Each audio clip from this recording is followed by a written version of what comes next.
This morning we start with a new sermon series called Faith Works.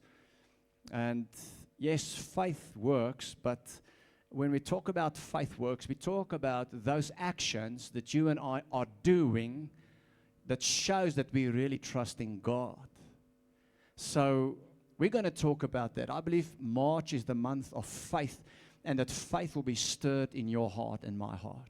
Without faith, the Word of God says in Hebrews 11 verse 6, it's impossible to please God. For those who come to God must believe that God is, and that God is a rewarder of those who diligently seek Him. So March is the month of faith.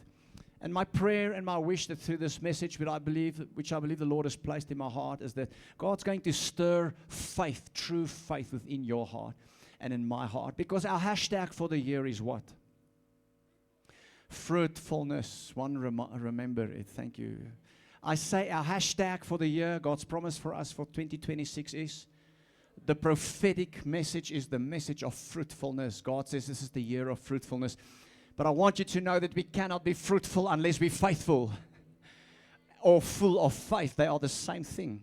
I say we cannot be fruitful unless we are faithful. It is through true faith that you and I start to be fruitful in the kingdom of God. It's going to take faith like it took faith of Sarah. The Word of God says in Hebrews 11 verse 11, it was by faith. So it was by the faith rather of Sarah that she was able, that even, he says even Sarah. Why does he say even? Because Sarah was give or take 100 years old when she gave birth to Isaac. How did she become fruitful? By faith. The Bible says by faith. Now, I know what you're thinking, and we will get to that in a moment. Because a lady doesn't just fall pregnant. Can I get a big amen? But you see, she would have never gotten to the place of those romantic aspects of falling pregnant if it wasn't for faith. The Bible skips all the romantic issues, but then addresses it in a very diplomatic manner. But it was by faith. The Bible says it was by faith that even Sarah was able to have a child, almost 100 years old. And though she was barren and was too old, she believed, look at this, she believed that God would keep her promise. How many of you will still believe with me that God is going to do exactly what God says He's going to do? And let me tell you, God has got some great stuff for you and me in His heart, and some great promises. And that's why we always say the best is yet to come. I don't care what you're going through this morning, what you're battling, what you're facing. God has not changed His mind about what He's going to do in you and through you. But, say with me, but without faith, it's impossible to please God. Everything takes faith. You need faith. Turn to one or two people sitting next to you and tell them, you need faith. You need to become a person of faith. You need to be like Sarah. Now, when you look at the story of Sarah in the book of Genesis, you will see that, when she heard the angel, I think, was talking to Abram, announcing, don't worry, because Abram was making his own plans through Hagar, his servant. He said, I don't know where I'm going to get a son, and how my generations will fill the earth. I'm going to take matters into my own hands. And, he went in to his servant Hagar, and Ishmael was born out of that. That part of the story we knew. But God had a different plan. And so God sent an angel to speak to Abraham and said, Abraham, Sarah will conceive and give birth. Sarah overheard this, and the Bible says she laughed. And, we may say it's because she didn't believe, but I think she giggled because she thought of exactly what we said earlier, the romantic aspects, like, I don't know about that, Lord. And the reason I'm saying this is because she knew that even though there was a promise, there were certain things that she and Abram had to do. Can I get a big amen there? So, sometimes we read the Bible, but we don't read it. We don't understand it. So, I don't know if you ever thought about this, but so Sarah thought about this and she giggled. I think she was turning red in her face. She was blushing, yeah. And she thought, okay, maybe I must make a nice dinner. And she giggled. She laughed. She said, okay, can I still cook? And then she thought to herself, okay, what dress will I wear to the dinner party? Abraham on his side was thinking, oh my word, how are we going to get this party going? You know, I'm almost 100 years old. You know, I forget certain things about marriage. And so he looked into his closets and he saw a very old tux that he used, you know, when he and Sarah got maybe married long, long ago, you know, when they were still in honeymoon phase. And he thought to himself, now, you know, there's a promise. Sarah will conceive, Sarah will give birth to his son. But there's certain things I have to do, and I think I've forgotten how to do them. You know, so those are the romantic aspects. And then in the end, and don't worry, I'm not going to get into too much detail here. For if you were getting, you know, uncomfortable with this conversation. But in the end, they had to put on their best dress. They had to go to the dinner party. And afterwards, they had to do whatever they needed to do for the promise to come into fulfillment. Come on, let's just give Jesus a big praise break there. And then we can get the tension off in the atmosphere. Hallelujah. So the fact of the matter is you cannot bear fruit unless you have faith. Are you getting me here this morning? You cannot. So there's a kind of faith, and I want to talk to you about that. If we're going to be fruitful, if you are going to step into everything that God has in store for you, you need to be a person of faith. And therefore, I think let's lay a quick foundation here about a faith definition. My title this morning is Faith Works, and we're going to continue for a few weeks talking about faith. But I've subtitled it this morning a wheelbarrow trust. Look at the wheelbarrow. And there's a story that I will share with you in just a moment so that you do not get nervous about the wheelbarrow. A very good story that I believe will help us understand what faith basically is. But I want to start, you know, defining faith by saying this, that faith is basically trust-based action that we are taking. Remember, it's in the doing. It's the doing that completes the faith. Faith by itself without the doing is not faith at all. Did you get that? So I want to just give you a short definition of faith this morning. And I believe as weeks, as the sermon series continues, we will grow in our understanding of faith. But faith is the most important thing that any Christian, any believer has to understand, because the just, the Bible says, shall live by faith. The just shall live how? By? So you and I, as Christians, as believers, are supposed to live by the very thing we're talking about.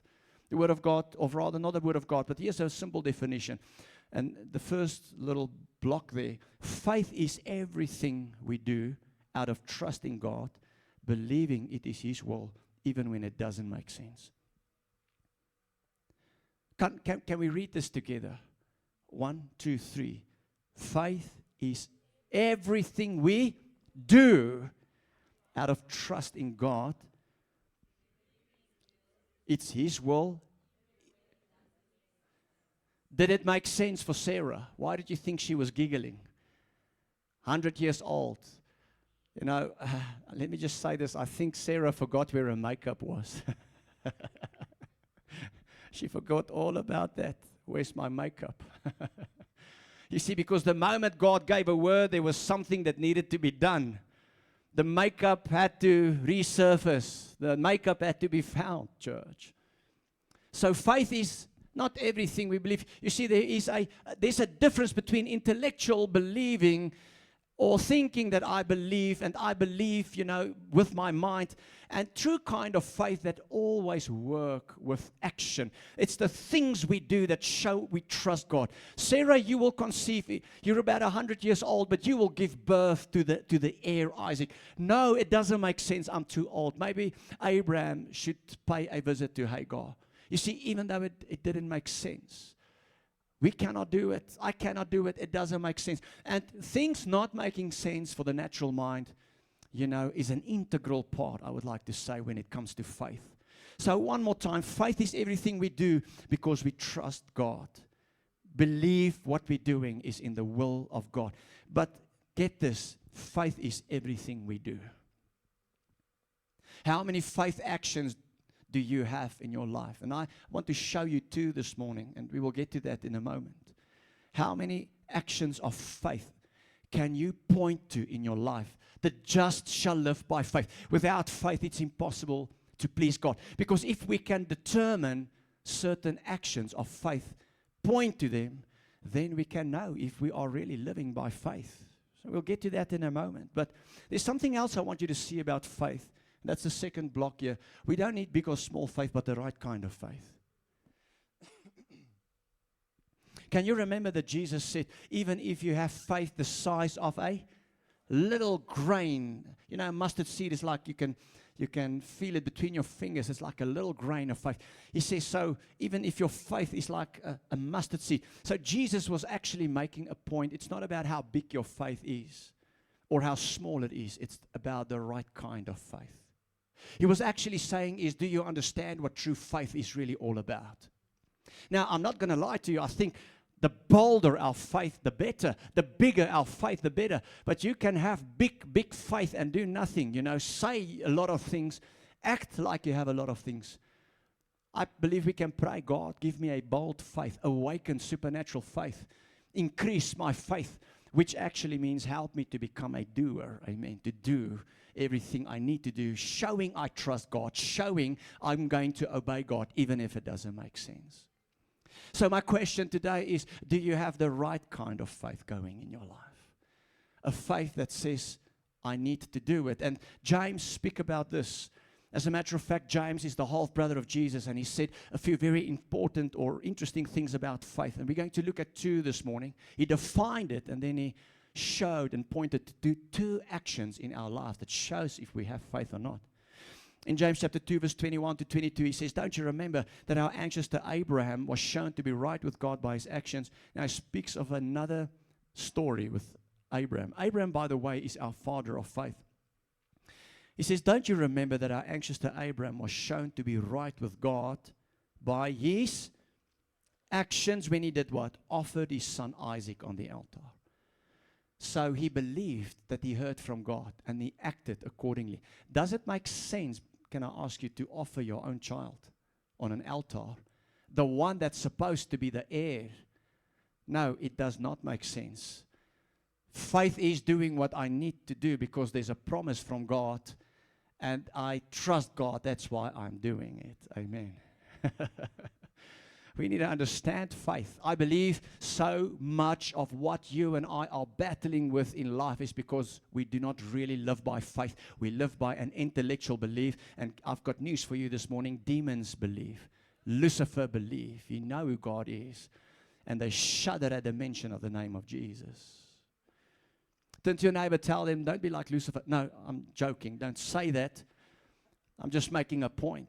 Don't tell me you believe, but what do you do that shows you trust God? Where's the works? What are you doing? Turn to somebody and ask them, what are you doing?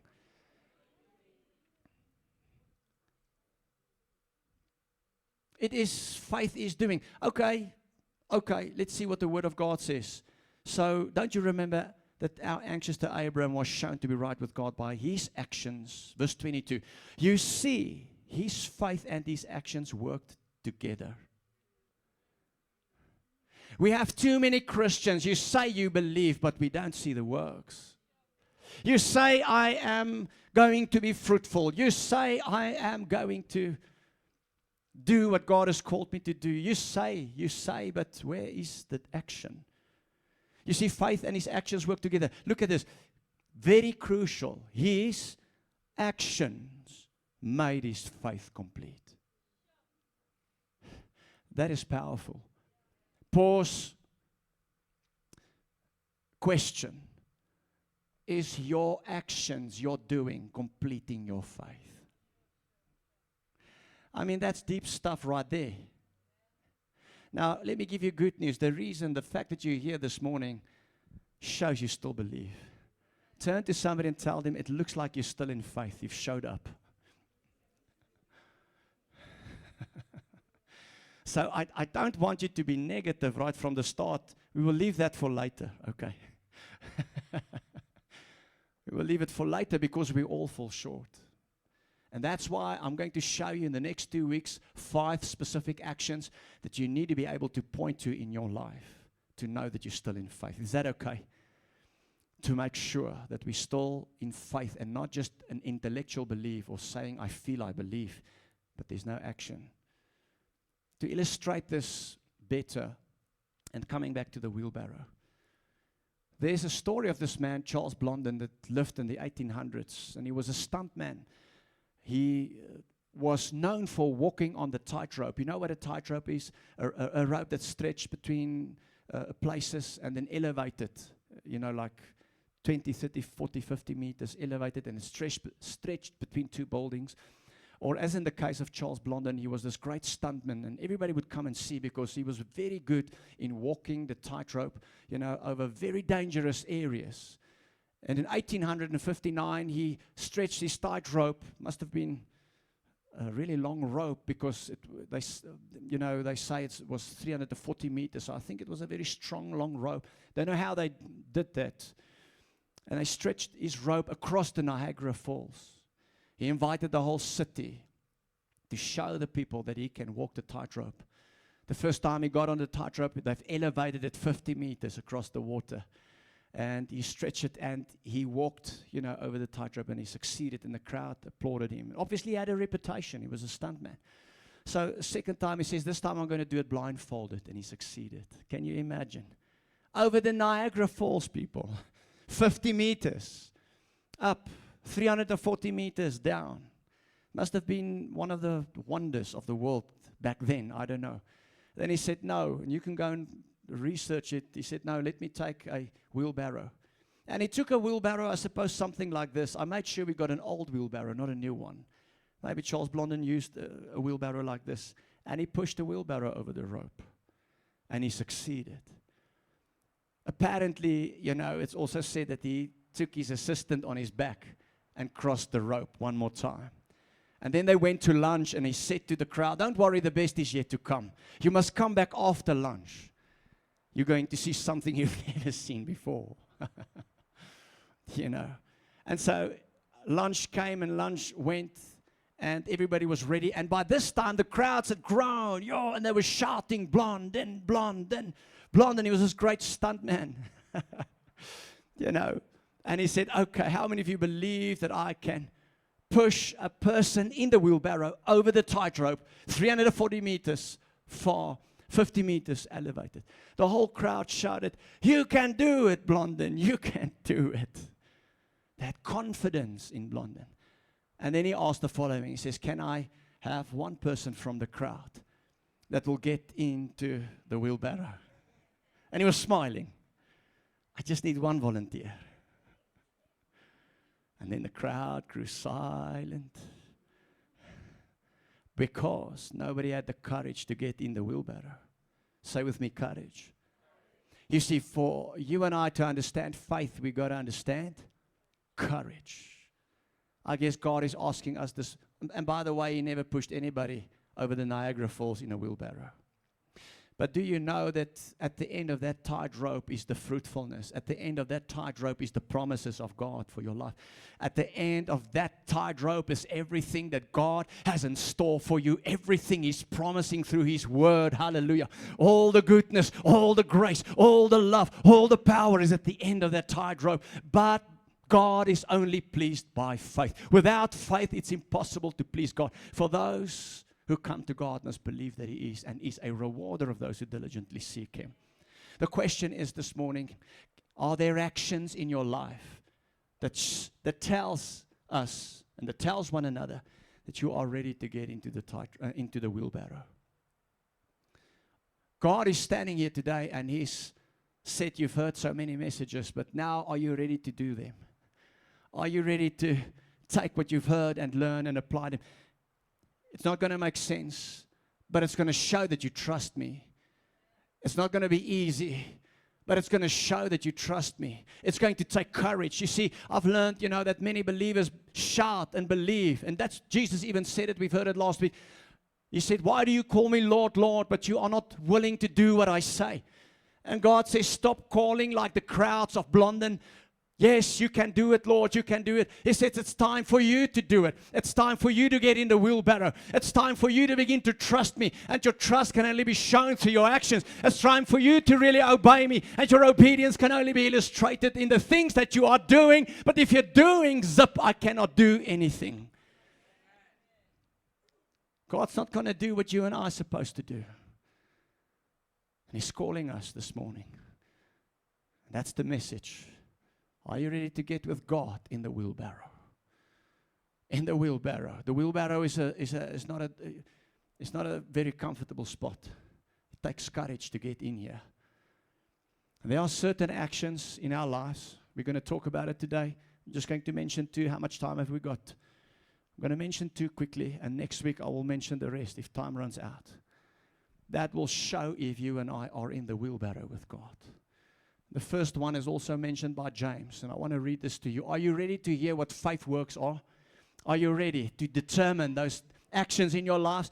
And please, maybe you will not be so excited about them, but if you can get them in your life, there's nothing exciting getting in a wheelbarrow.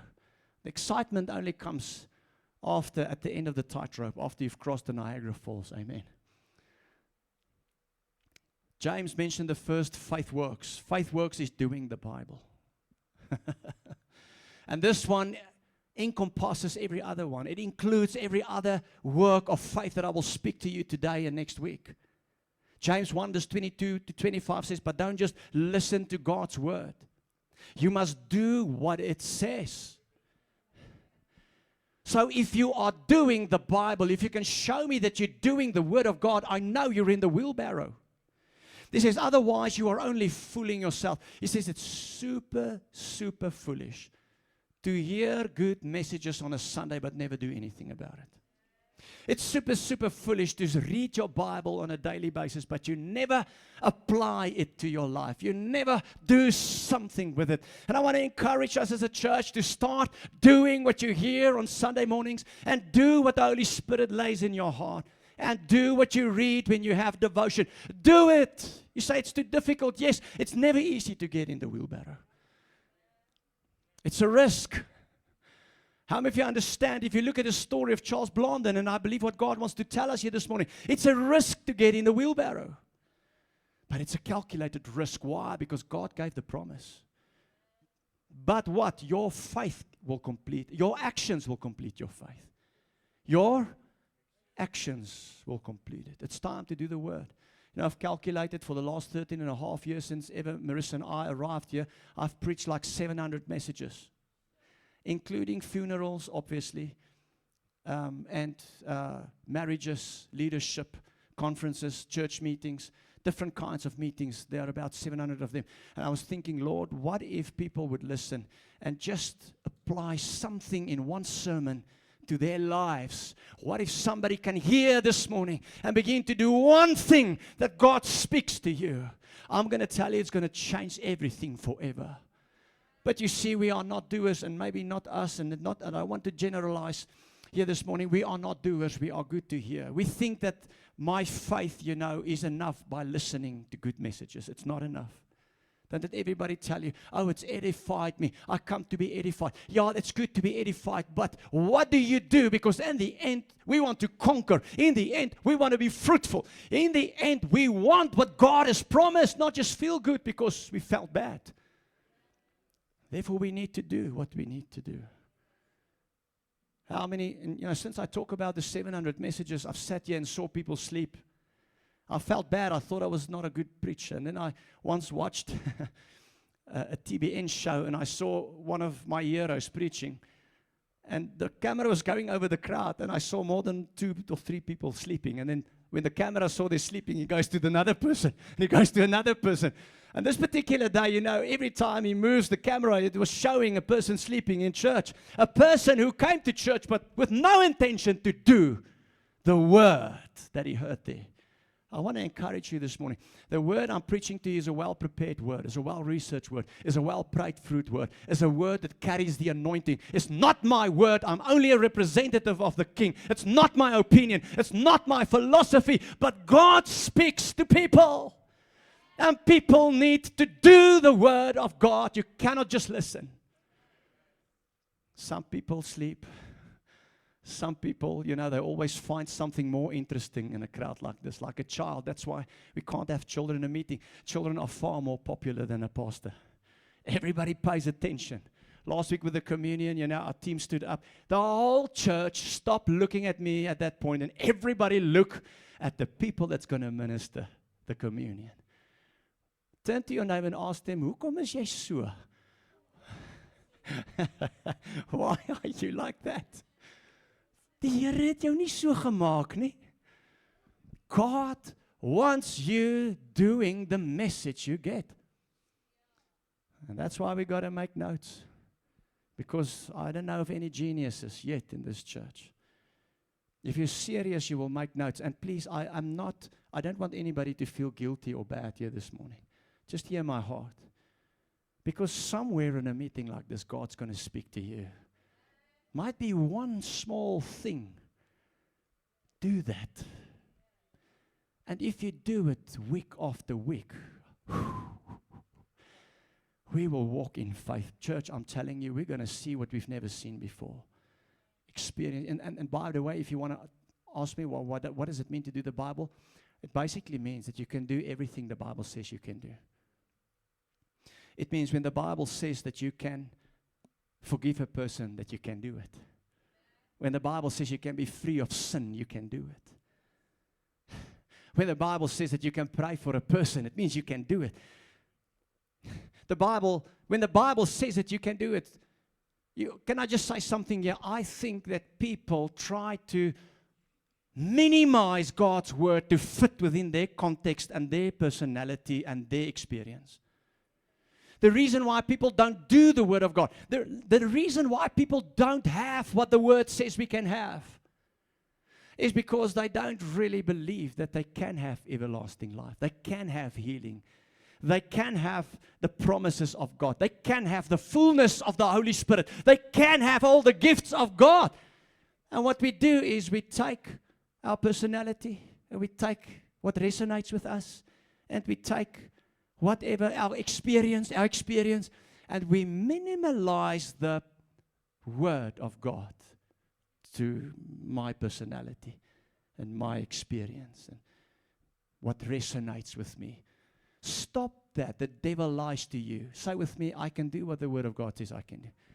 Say with me, I can have what the word of God says. I mean, if you don't believe it, if you can't even believe that you can have the word, then what are we still doing? If we're just not going to believe certain things in God's word, what are we doing, church? Your action completes your faith. What are you doing? Are you doing the Bible? You can be what the word says you can be, which means you can be Christ-like. You have the nature of Jesus in you. It's time to do the word of God. And then the word of God continues to say, the Bible continues to say here, but don't just listen to God's word. You must do what it says. Otherwise, you're only fooling yourselves. I want to be honest with you this morning. I've seen a lot of good men and women of God. And I want to generalize. Even pastors, even leaders in church, even members, that they are fooling themselves. The word they hear does not profit you because you've made up in your mind, you already don't believe it because it does not fit your experience, your feeling, what resonates to you. Look at this. Don't just listen, you must do it, otherwise you're fooling yourself. A lot of Christians are fooling themselves. God gave you a promise, you will not see that promise because you can't get in the wheelbarrow. Doing the word means get in the wheelbarrow because doing the word is not always easy. It's not about you. And here's the thing, it doesn't always make sense doing the word. Verse 23, for if you listen to the word and don't obey, it's glancing at your face. It's like glancing at your face in a mirror. Sarah looked in the mirror when she thought how she's going to cover up the wrinkles. Verse 24, you see yourself walk away and forget what you look like. It's like a lady fixing her hair quickly, but she doesn't really look at how she looks, but she just fixes one thing, and then she leaves, but she forgot how she looks, and oh my goodness, I forgot how I look. and I must go back, and I must go back, and I forget how I look, and I forget. It's insanity, church. It's insane. That's why it says it's foolish. You see yourself walk away and forget what you look like. Verse 25. But if you look carefully, if you really pay attention, if you are really serious this morning into the perfect law that sets you free, and if you do, say with me, and if I do what it says, and don't forget what I've heard, then God will bless me for doing it. Come on, church. Can I get a big amen there? God will do what? He will bless you for doing it. What will do God? He will for doing what? For do the word of God. What does it mean to do the word of God? I still believe I can have what it says. I can do what it says. I can become what it says. Are you with me, church? If we can see people starting to do the work of God instead of minimizing it through their own thinking and personalities and experiences, we will see the power of God operating like never before. I think I'm going to stop there this morning. The word of God says in Hebrews chapter 4 verse 2, for indeed the gospel was preached to us as well as to them. Look at this. But the word which they heard did not profit them. Did you get that, church? I'm asking you something this morning. Is the word profiting you? For those who come to God must believe that He is, and that He is a rewarder. But without faith, He's not pleased. God wants you to profit. God wants to reward you.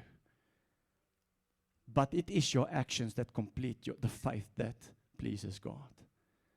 And when we talk about action this morning, we don't talk about the works of salvation. You understand? You cannot work for your salvation. Jesus paid the price. So please just make a clear distinction between the religion and relationship. Religion says you must work for your salvation.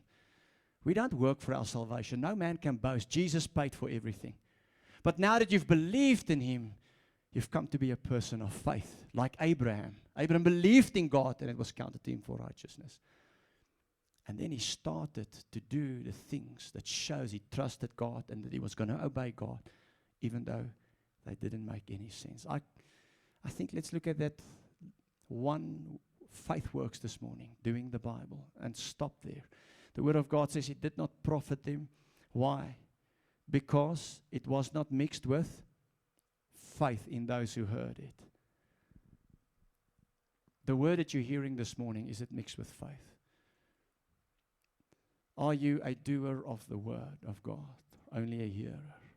Do you still believe that you can have what it says, you can do what it says, you can be what it says?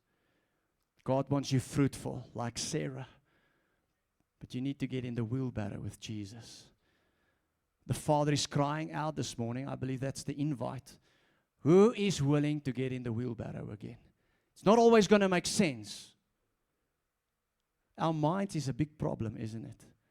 Get your mind out of the way. God cannot work with your mind unless it's aligned with the mind of Christ. I want to conclude with this story. And I've researched this. There's no story in the Bible, of a wheelbarrow. Maybe we'll find one. I wanted the story of a wheelbarrow to conclude this time together, one of faith. I searched hard but couldn't find any. But I found this passage of a man who was in faith. And his name is Peter. We all know him. And Peter was a tough guy. Jesus had to disciple him. He wasn't very rounded. Perhaps wasn't very well brought up, but Jesus was working in him. But in Peter, I see wheelbarrow faith. Because one day while they was on the sea, there was a storm raging. And they were without Jesus. But later that evening, Jesus came walking on the water towards the disciples. Now get this. They saw him and they said, there's a ghost. Apparently some of the disciples believed in ghosts. And then Jesus rebuked them and he said, okay, no, it's me. It's Jesus. Don't be afraid. Don't worry. And Peter uttered these words. He said, Lord, if it is you, let me come to you. And Jesus gave a word. He says, come. There's a faith lesson we need to learn here. Faith does not mean you can do anything in the name of faith. You still need a word to function from. Can I get an amen there? Some people say, I do it in the name of faith. Yeah, we get you. There's action, but did God order it? Did God send the word? It's very important. But the point I actually want to make is that Peter was a man of faith. He understood that his actions was going to complete his faith. And Peter got out of the boat. And he's the only man who walked on water. You can walk on water if you have faith, if Jesus gave the word. Isn't it powerful? Matthew chapter 14, verse 28 to 29. And Peter answered him and said, Lord, if it is you, if it is in your will, then give the word. Then command me to come to you on the water. And so he said, come. Jesus says, come. And don't you just appreciate Jesus? We prayed this morning, over Pastor Kyle and Megan saying, may God give you the desires of your heart. God always gives us these great desires, but we have to ask for them, and we need to know them, and then we can go for it. Amen. We cannot just do our own things or our own dreams. But Jesus appreciates the boldness of Peter, the courage of Peter. And he says, come, Peter, in verse 29, and he said, come. And when Peter had come down out of the boat, he walked on the water to go to Jesus. Get this, Peter got out of the boat to get into the wheelbarrow. Are you ready to get out of the boat? What is a boat? Your comfort zone. You've done well. You're here this morning. It shows your faith. But from here, what are we going to do with it? Or are we too comfortable? You see, what the church needs in our day and time is courageous people. I want to encourage young people here this morning. Be courageous for Jesus. Speak up. Do something. Model Christ. Believe in the Bible, young people. There's so many philosophies, so many opinions, so many influences that, there are people some of us are looking up to, but the problem is they're not filled with the Holy Spirit. Cannot follow them. We need a courageous young people that will stand for the Word of God, that says, I am going to not just listen to the Bible, but I'm going to do it. I'm going to get in the wheelbarrow because I know at the end of that tightrope is the promise and the fulfillment that God has in store for me. Now I have an invitation to make here this morning. Is there any person in this place that will get in the wheelbarrow so I can push you from that side to that side?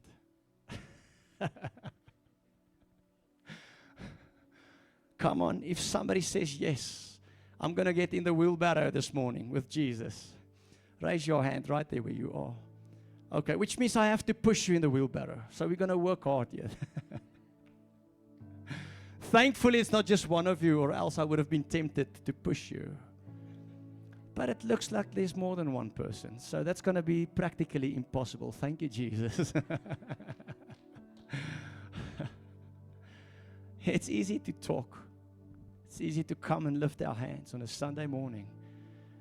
But God has a plan for your life. For I know the plans I have for you, says the Lord. God spoke to me about that scripture so clearly yesterday evening when I was preparing for our birthday celebration here. I said, Lord, not that scripture. It's an old one. We've heard it too many times. The Lord says it's still my plan. It's still just as valid. God has good plans for your life. Plans to prosper you, to give you a future, to give you a hope. But unless your deeds, your actions complete your faith, unless you cannot enter into everything God has planned for you, unless you are willing to enter into the wheelbarrow with God, trust God, an action that trusts God, an action in obedience. It sometimes doesn't make sense. Sometimes it's so hard, it's so tough, it looks overwhelming and too difficult. God's looking for those people here this morning. And I've come to promise you that at the end of that tightrope, there's breakthrough, there's healing. There's fruit, there's opportunities, there's open doors, there's people getting saved, most importantly. At the end of that tightrope, there's people waiting for you and me. There's so much at the end of the tightrope, but it's going to require faith, church. Faith, faith, faith. So I'm asking, are you willing to get out of the comfort zone, out of the boat, and into the wheelbarrow with Jesus? Are you ready to walk on water? And yes, Peter went through a tough time, but Jesus saved him. You see, when you're in faith, it doesn't mean that it won't always be easy, but Jesus is there to protect us against the storms. Hallelujah. One more time. Is there any person in this crowd that wants to get in the wheelbarrow so you can cross the tightrope? Now that you know I'm not going to push you, now there's more hands. Step into faith. Leave your religion. Leave your cleverness, your philosophy. Leave your feelings. What does that mean? Faith does not work with feelings. God help you. Leave it. Leave it. Leave everything behind. Leave your fears. Some people are afraid. It's high. It's elevated. What are you afraid of? I want to pray for people to get in the wheelbarrow here this morning, which means I'm going to pray for courage. It takes courage. If you are ready to get in the wheelbarrow, stand to your feet right there where you are. We're going to pray. Only if you are getting in the wheelbarrow, God's wheelbarrow. If you're not ready, leave it. Why would you stand? If you're not going to do something, sit. If you're going to bring your emotions and your feelings into it, and I don't feel like it, and I don't think, and it doesn't fit my personality, and I'm not really courageous people. No. No. It's time to do the Word of God. You can have what it says. You can do what it says. You can become what it says.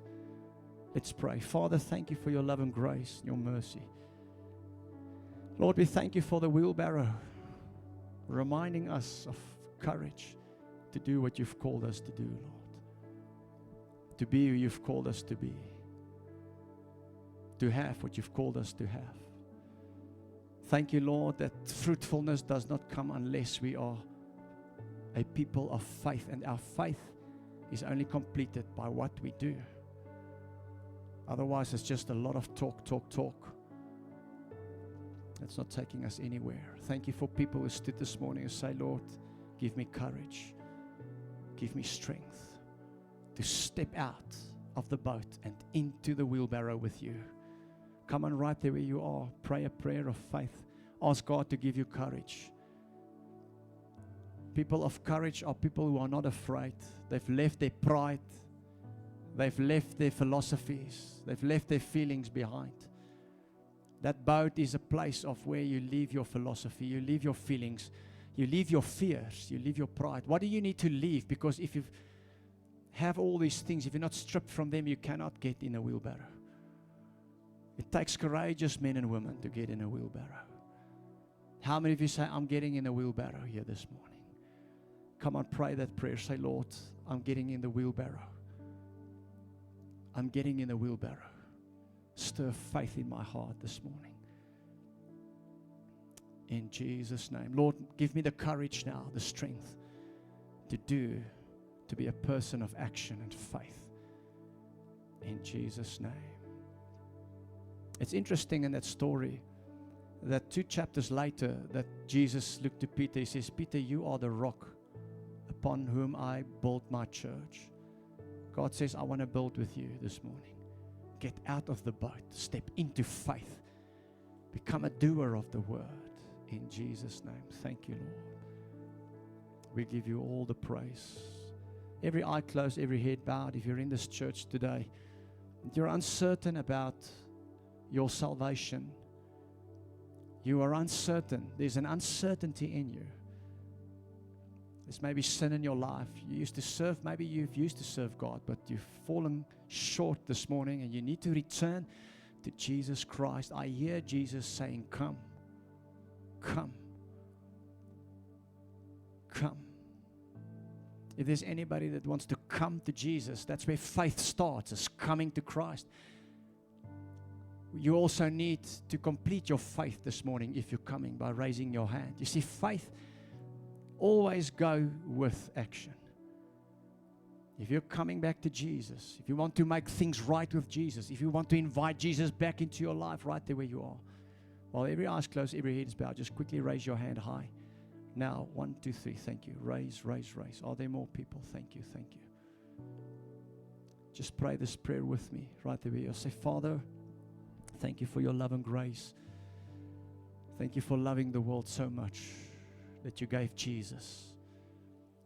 Lord Jesus, I confess you are Lord. You're the Son of God. Please wash my sins away. I come with repentance, which means, Lord, by your grace and power, I will step out of sin. I will not do the things I used to do anymore. Transformation will take place. I invite change in my life. I surrender to you. This morning, I pray that your Spirit fill me. And I'm getting in the wheelbarrow with you. In Jesus' name. Hallelujah.